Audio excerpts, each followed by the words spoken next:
For the first time in modern warfare history, 2,000 combat drones built inside Ukraine are now officially sitting on U.S. military transport vehicles bound for American airfields overseas. Not donated, not gifted as aid, sold under contract, formally licensed, operationally integrated, and combat ready. Combined together, they represent something genuinely unprecedented in NATO supply chains. This wasn't supposed to happen. Just 2 years ago, Ukraine's drone industry was an oversized hobby shop run by volunteer engineers operating out of unmarked warehouses in places no government procurement officer had ever visited. Nobody forecast this trajectory. Nobody inside the Pentagon forecast it either. Then the war came, and everything about that previous assessment shattered completely. Ukraine became the single most aggressive drone producer on the entire planet, building, testing, refining, and deploying combat aircraft every single week based on direct battlefield feedback from soldiers fighting for their lives. By the end of this video, you'll understand exactly why China and Russia are watching this unfold with genuine public alarm, and what this transfer means for the next decade of global military competition. The story matters far more than most headlines convey. Let's get into it. Let's begin with what these 2,000 drones actually represent. Because most people outside the defense industry have never even heard of many of the specific models involved, and that is precisely how Ukraine preferred it to operate for a very long time. Ukrainian engineers quietly built an unmanned aerial ecosystem unlike anything the modern defense industry has ever produced anywhere in the world. Low cost, mass-produced, battlefield tested, updated every single week based on real combat feedback from troops operating along the contact line. The active catalog includes long-range strike drones capable of reaching targets more than 1,500 kilometers away from launch positions, loitering munitions designed to wait silently above a battlefield for hours before striking individually prioritized armored vehicles, reconnaissance quadcopters assembled almost entirely from commercial parts. There are also things most Western audiences had never seen publicly documented before this war began in earnest. Marine drones, specifically engineered to pursue and sink hostile warships, drone swarms built to overwhelm sophisticated air defenses, fiber optic-guided first-person view attack platforms that remain immune to standard jamming. Each one fills a completely different tactical role inside a unified combat architecture. The long-range strike drones function as strategic reach assets. The FPV platforms function as precision infantry support tools. The marine platforms function as anti-ship strike weapons designed for very specific mission profiles. And together, they form a layered combat architecture that NATO planners spent nearly 2 decades attempting to construct through multi-billion-dollar research programs, yet never actually managed to put into widespread field deployment at meaningful operational scale. That single line should make you stop and think for a moment. The United States spent 20 years trying to build its own layered drone architecture. Ukraine constructed the same thing in roughly 24 months. So when the news leaked late last month that the United States had formally agreed to take delivery of 2,000 Ukrainian-built combat drones for direct integration into American military units, the response inside NATO headquarters was reportedly stunned disbelief. Let's now talk about the actual weapons hardware that sits at the very core of why these particular drones are considered so operationally dangerous in the first place. Because this is not simply marketing hype. Genuine combat engineering underpins the entire story. Ukraine's primary long-range strike drone is called the Lyuty, a composite airframe vehicle with operational range exceeding 1,000 kilometers, and a warhead specifically engineered to penetrate hardened fuel depots and airfield infrastructure before detonating rather than simply exploding. It flies at very low altitude, hugging terrain close enough to the ground to make it extraordinarily difficult for hostile radar systems to spot, before the airframe has already crossed deep into restricted airspace. During field tests, Ukraine has demonstrated the Lyuty successfully striking Russian fuel storage sites. And it never operates alone in the field. The platform is typically layered alongside shorter-range systems like the Furia and various domestically modified Switchblade-class drones imported into Ukraine and re-engineered for the specific demands of the current battlefield environment. Layer the Lyuty with the domestically produced FP1 munition, capable of gliding more than 60 kilometers before terminal detonation, alongside Magura-class marine drones built specifically to pursue and sink Russian naval vessels operating near occupied Crimean coastline positions. And you suddenly have a genuinely dense layered network of strike, surveillance, and saturation tools sitting inside a single national supply chain that produces them at a tempo Western defense contractors operating under peacetime conditions cannot reasonably match. This whole ecosystem was not some accidental wartime invention. It was a deliberate, carefully managed industrial pivot. Ukraine's defense ministry understood very early that whoever controlled the daily drone supply chain would effectively control the operational tempo of the entire war. By early 2024, Ukraine had become the only country on the planet simultaneously mass-producing combat drones in enormous quantities, while also consuming them at scale across an active front line. Every single day, hundreds of new airframes rolled out of workshops across the country. Which brings us to the individual who personally embodied this transformation more than any other single person, and whose quiet decisions inside a Kharkiv garage office in early 2022 ended up completely reshaping how every major military on Earth now thinks about drone warfare. Mikhailo Fedorov, Ukraine's Minister of Digital Transformation, did not personally command soldiers or fly combat missions himself.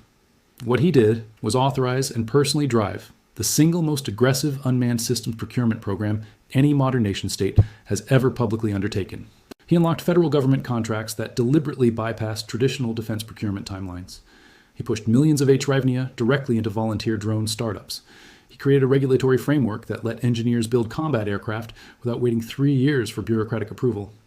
In one now famous meeting with industry leaders, he stated bluntly, quote, "Build whatever kills the enemy fastest, and the Ukrainian government will buy it from you," end quote. That single sentence ended up shaping the next 3 years of Ukrainian warfare. Fedorov's high-risk gamble paid off spectacularly.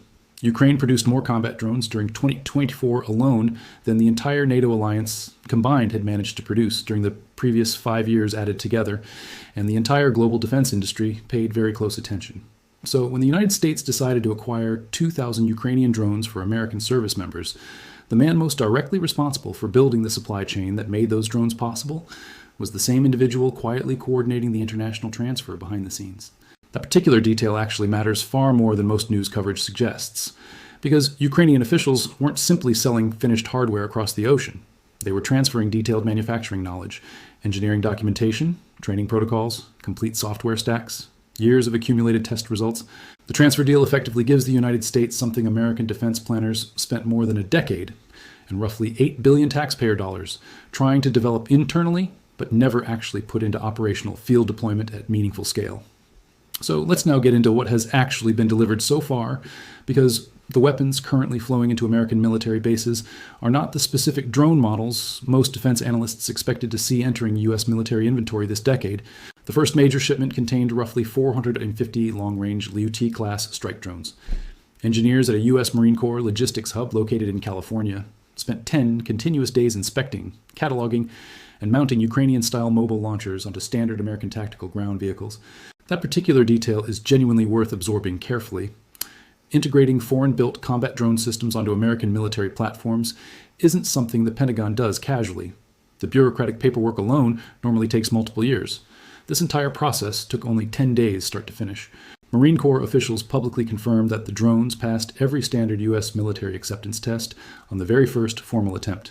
Range verification, communications, weapons compatibility, payload, weight validation, electronic warfare, susceptibility testing, all passed successfully without modification needed. Then the second scheduled shipment added Magura-class Marine drones to the package. These are the exact same weapons class that successfully sank a major Russian military landing ship off Sevastopol in late 2024. U.S. Navy Pacific Command requested them specifically for island defense contingencies in the Pacific. That single sentence alone should genuinely stop you cold and make you reconsider what you're watching. American naval planners operating in the Indo-Pacific requested Ukrainian Marine drones specifically for possible island defense missions inside the South China Sea Theater. That is a phrase nobody expected to hear. The total delivered package includes roughly 900 FPV attack platforms, 300 tactical reconnaissance drones, 200 loitering munitions, and approximately 150 specialized electronic warfare jammers permanently mounted inside dedicated combat airframes. Each individual category fulfills a very specific operational gap inside current U.S. military capability. Marine drones for blue water strike missions, FPV platforms for urban combat, loitering munitions for hardened target missions, reconnaissance drones for sustained battlefield surveillance and target identification. And that specific distribution number breakdown tells you something significant about intent. The United States didn't casually buy 2,000 drones as some kind of symbolic diplomatic gesture.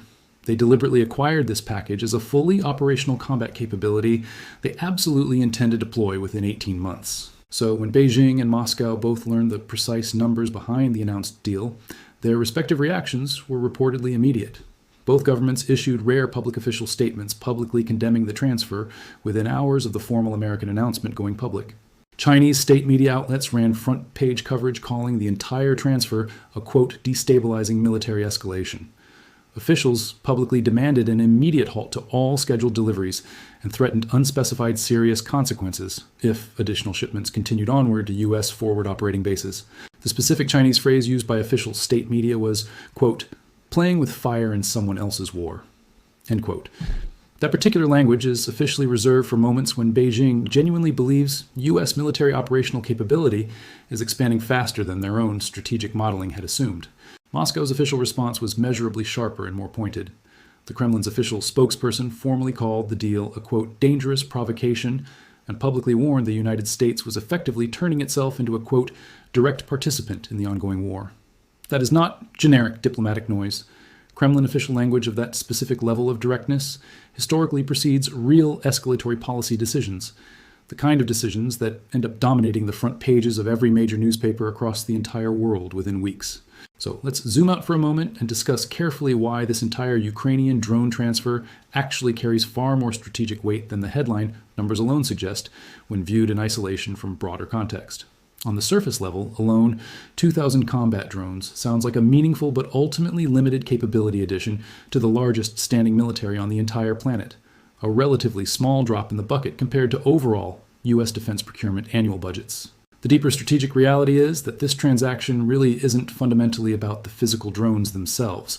It's about which specific types of drones they are, and precisely what they can actually accomplish on modern battlefields that the United States itself has never actually fought on directly. The United States has not engaged in pure state industrial warfare in nearly 80 full years. Ukraine has been executing exactly that kind of high-intensity warfare every single day since 2022.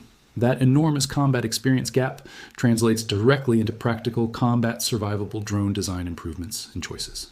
Most current American drone programs remain fundamentally optimized for counterinsurgency style operations, patrols, reconnaissance missions, targeted precision strikes against lightly defended emplacements, not saturation attacks against modern sophisticated integrated air defense networks operating across vast geographic territories.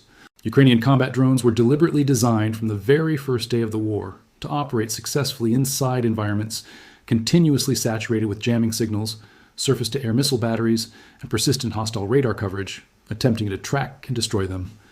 That is the fundamental technological transfer almost nobody is talking about publicly in Western media. America is deliberately acquiring combat-tested drone designs specifically optimized for high-intensity warfare against nations possessing the largest air defense networks anywhere on the planet. Here's the central strategic twist of this entire story. That capability hasn't simply changed routine procurement calculations. It has fundamentally altered how every American military planner currently thinks about Pacific contingencies, European contingencies, every possible future scenario involving modern integrated defenses. Inside Pentagon wargaming analytical sessions held earlier this calendar year, scenario planners specifically modeled what would actually happen if active Marine Corps combat units deployed Ukrainian-style drone swarms against heavily fortified Chinese island defense positions scattered across the South China Sea. The conclusions reportedly shocked every senior officer present in the room. Ukrainian-style saturation attack tactics produce significantly higher target destruction rate outcomes than conventional American strike packages, while costing roughly 1% of standard American strike package expense levels. 1% of the cost. Let that specific number sit and settle for a moment. The weapons the United States used to spend billions of dollars developing can now reportedly be acquired for the production cost equivalent of a single nice restaurant dinner per airframe inside Ukraine. That specific cost ratio fundamentally breaks the underlying economic logic that has shaped American defense procurement priorities for the past 40 consecutive years. Programs designed for trillion-dollar modernization budgets suddenly look completely obsolete beside $50,000 Ukrainian mass-produced alternatives. And that is the exact moment China's senior defense leadership reportedly began quietly reassessing long-term military procurement timelines internally. Because if their entire multi-decade anti-access area denial strategy was specifically built around expensive U.S. missiles and aircraft carriers, that entire strategic calculus just shifted dramatically. Now let's talk about specific continuing developments that have emerged during the past several days. The Pentagon officially announced last week that the second scheduled wave of 1,000 additional Ukrainian-built drones would integrate directly into active U.S. Army combat formations currently deployed inside Europe, rather than being warehoused indefinitely. This particular development is genuinely meaningful. It signals clearly that the United States intends to actually operationally use these weapons in real continuous training cycles. combined arms exercises, forward deployment rotations, live-fire weapons demonstrations inside NATO member countries directly bordering Russia. That specific action represents a major escalation of the entire situation. The United States is no longer simply acquiring Ukrainian drone technology as inventory. It is actively preparing to operate that technology at the very same forward positions where any potential future NATO-Russia conflict would actually begin. Russian military analytical teams have reportedly been watching these troop movements very closely indeed. Released commercial satellite images show U.S. Army logistics convoys actively loading what appear to be Ukrainian-style drone shipping containers onto rail cars heading in an eastward operational direction. Independent military observers operating on Telegram channels, frequently cited by Russian state-affiliated media outlets, have reported that drone shipments had begun arriving at a major military logistics hub inside Poland that has been specifically earmarked for forward movement toward Baltic states. According to those specific open-source reports, the very first operational deployment of Ukrainian-built combat drones under direct U.S. military command could actually begin inside Polish territory sometime within the next 60 calendar days. Now let's discuss carefully why the situation genuinely matters for the broader picture of evolving global military dynamics, because this story isn't simply about America buying drones from a foreign country. It is fundamentally about what those particular purchases symbolize for the entire Western alliance. NATO alliance member nations have long publicly maintained that U.S. military equipment represents the absolute technological gold standard within the alliance structure. Everything else produced by allied states, British, French, German equipment, has traditionally sat beneath that hierarchical line. That established hierarchical structure is now visibly and rapidly cracking across multiple fronts. A country currently fighting a major war is producing combat drones that the United States military itself actively wants to acquire for its own formations. That fundamentally reorders how every allied military currently thinks about its own independent procurement decisions going forward. Several NATO member governments have quietly opened preliminary discussions with Ukrainian defense firms about directly acquiring similar drone packages for their own armed forces. Poland and the Baltic states have reportedly already signed formal preliminary letters of intent for unspecified, significant quantities. And France itself, which has historically strongly resisted non-European defense procurement options, opened a formal government review of Ukrainian drone imports just last month. That particular institutional development alone represents a quiet but genuine revolution in established alliance procurement policy across Europe. The parallel economic narrative is moving forward just as aggressively as the military narrative. Ukrainian defense technology startups that were valued at almost literally nothing back in 2022 are now successfully raising millions of dollars on international capital markets. Several have already crossed unicorn valuation thresholds. And major Ukrainian drone manufacturers have begun purchasing American component suppliers outright at the corporate level. The supply relationship between the two countries didn't simply flip direction. It actually grew over time into full bidirectional industrial integration across national borders. Which brings us directly to the part of this entire story the broader general public rarely ever sees reported in mainstream media coverage. Because while the public headlines focus almost exclusively on 2,000 drones sitting on American military bases, the deeper real story involves transferred software systems. The United States didn't simply acquire finished physical hardware in this deal. It also deliberately acquired the artificial intelligence software stacks that allow Ukrainian combat drones to continue operating successfully inside extremely heavy electronic jamming environments without losing critical communications, links to their battlefield operators. That particular software package remains officially classified. Defense intelligence analysts who've reviewed publicly available open-source descriptions describe it as approximately 2 to 3 full generations ahead of comparable Western systems currently in standard American military service across all branch components. Artificial intelligence models trained on actual battlefield video footage from the ongoing war inside Ukraine are now actively running inside secured U.S. military research laboratory environments. Pentagon program offices are directly integrating Ukrainian computer vision frameworks into next-generation American targeting system programs. And every single week, encrypted automated data transfers containing updated software patches arrive continuously from Ukrainian defense engineers directly into secured American military network infrastructure. The integration process is fundamentally alive, continuously evolving, and operating far beyond any simple one-time delivery arrangement. This kind of arrangement represents the genuine future of allied military warfare cooperation going forward.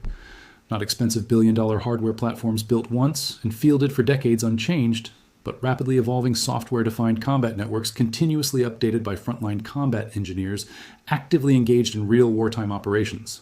And here is precisely the strategic climax of this entire complex story. because the full strategic implications of what just happened haven't actually fully landed in public discourse yet, even among many senior government officials who were directly involved in formally approving the deal. For the first time since 1945, a major Western Allied military power formally acquired battlefield-tested weapon systems from another country actively engaged in major warfare, and deliberately began fielding those weapons as core components of its own evolving military operational doctrine. That specific development genuinely hasn't happened anywhere in modern American military history. The United States government has generally always produced its own major weapons domestically, tested them for decades in peacetime conditions, and then deployed them very carefully after extraordinarily long bureaucratic internal review processes. This particular deal bypassed essentially all of that standard procedure. It deliberately operated at wartime operational tempo, and every single senior participant inside the Pentagon's complex procurement chain is now actively realizing the full implications for every single future military program already currently in development. The fundamental strategic question now circulating inside Washington policy circles is no longer simply whether this particular deal should have occurred at all. That specific question was decisively settled many months ago. The real question now centers on what specifically comes next, and exactly how rapidly it arrives.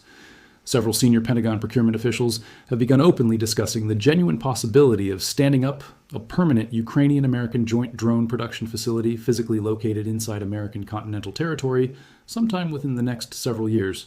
That particular detail actually carries enormous strategic significance beyond surface appearance. A permanent Ukrainian drone factory physically located on U.S. soil would essentially lock in the entire technology transfer arrangement permanently, while simultaneously creating more than 4,000 skilled American manufacturing jobs. And it would formally mean that, for the first time in history, Ukrainian defense engineers would be working directly inside the American industrial manufacturing base under full official legal protections and government contract authority. That genuinely has never happened before in this specific way. Now let's step back and carefully assess with clear eyes exactly where things actually genuinely stand right now at this precise moment. Because there is real measurable progress here and also real genuine uncertainty worth carefully distinguishing between the two. The physical shipments have demonstrably and verifiably begun. Ukrainian government officials publicly confirmed that at least 700 of the formally contracted total of 2,000 drones have already successfully cleared U.S. customs inspections and physically arrived at designated American forward storage installation sites. Pentagon logistics coordination teams currently have formal integration schedules extending through next summer. Everything is actively moving forward essentially on schedule and on time. No fundamental technical compatibility problems have publicly surfaced. No serious political roadblocks have appeared anywhere inside the chain. What genuinely hasn't happened yet, however, is any actual formal operational deployment of these weapons by active American military combat units on real operational missions. The drones remain currently in formal testing and training phase stages, not yet operationally assigned to frontline combat formations. That final critical transition from testing phases to actual operational deployment is genuinely the heaviest remaining lift. Properly training thousands of currently serving American military service members on completely new Ukrainian drone operating procedures takes considerable time. It cannot reasonably be safely rushed. And several absolutely key technical questions remain actively unanswered at this time. Proper chain of custody for ongoing software updates, long-term hardware maintenance contracts and supplier relationships, formal intellectual property rights arrangements, liability questions if a drone system fails mid-mission. None of these critical issues are yet formally resolved. But none of those potentially serious sticking points have actually derailed the underlying forward momentum trajectory yet. Both governments publicly remain firmly committed to achieving full delivery by the end of next calendar year. The underlying political and military momentum simply has not stopped. Now, let's zoom back outward again to consider the broader strategic picture more fully. Because while this specific individual acquisition deal is genuinely historic in its own right, it actually sits inside an even larger structural transformation of how modern wars will be fought for the next 50 years and beyond. The long era when extremely expensive weapons platforms took decades to develop and required massive billion-dollar procurement budgets just to formally enter active military service may genuinely be ending rapidly. The new era, defined by cheap, mass-produced, software-defined combat systems built at wartime production tempo, has clearly arrived. Ukraine definitively proved that this transformation was operationally possible under genuine wartime conditions. The United States government just formally validated that transformation through official acquisition policy. And now every single major military force on Earth is actively scrambling to adapt before that critical strategic lesson gets permanently written into someone else's operational doctrine first. China, in particular, currently faces an extremely uncomfortable strategic reckoning across multiple fronts simultaneously. Their entire regional defensive military architecture, positioned throughout the South China Sea, was specifically constructed over decades around expensive U.S. aircraft carrier groups, stealth fighter aircraft, and long-range precision cruise missiles. That entire established defensive model now faces a fundamental paradigm challenger from a completely unexpected direction. A few thousand relatively cheap combat drones can inflict measured damage that previously required multiple expensive carrier strike groups costing more than $50 billion collectively to deliver operationally. And Russia currently faces something genuinely equally disorienting from a completely different angle. The country that once publicly considered itself militarily and technologically superior to Ukraine now watches the rest of the world openly treat Ukraine's defense industry as a valuable strategic industrial asset actively worth acquiring. That complete inversion of a long-established perceived international power dynamics isn't going unnoticed inside senior Moscow policy circles whatsoever. It carries significant negative consequences for every single arms export negotiation Russia attempts to conduct with potential foreign buyers over the entire next decade and beyond. So, where exactly does this entire complex story ultimately go from here? The genuinely optimistic scenario involves continued steady growth, expanded joint production capacity, deeper allied technological integration, and the Western military alliance quietly transformed at its fundamental industrial production core. The decidedly pessimistic scenario involves direct military escalation, serious Russian retaliatory response actions, determined Chinese countermeasures, and ultimately a brand new global arms race defined not by which country builds the most expensive individual weapons, but by which builds the most genuinely combat-proven ones at scale. The most realistic probable scenario actually falls somewhere reasonable between those two extreme poles.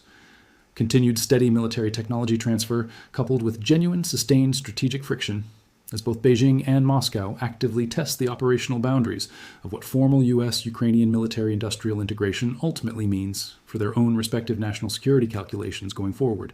Either way, this entire complex geopolitical and military story is fundamentally just beginning its long-term trajectory. We'd genuinely like to hear your personal take directly in the comments section down below. Do you believe this particular Ukrainian drone transfer formally marks a permanent structural shift in how Western militaries will equip themselves going forward? Or is this simply another temporary wartime industrial arrangement destined to quietly fade away once the current conflict eventually ends? Please subscribe right now so you're absolutely here when the next major update on this rapidly developing story officially drops. And share this video directly with someone close to you who's been confused about why major headlines keep constantly surfacing around Ukrainian military drones lately. Thanks so much for staying with us through this entire breakdown, and I'll absolutely catch you again in the very next one.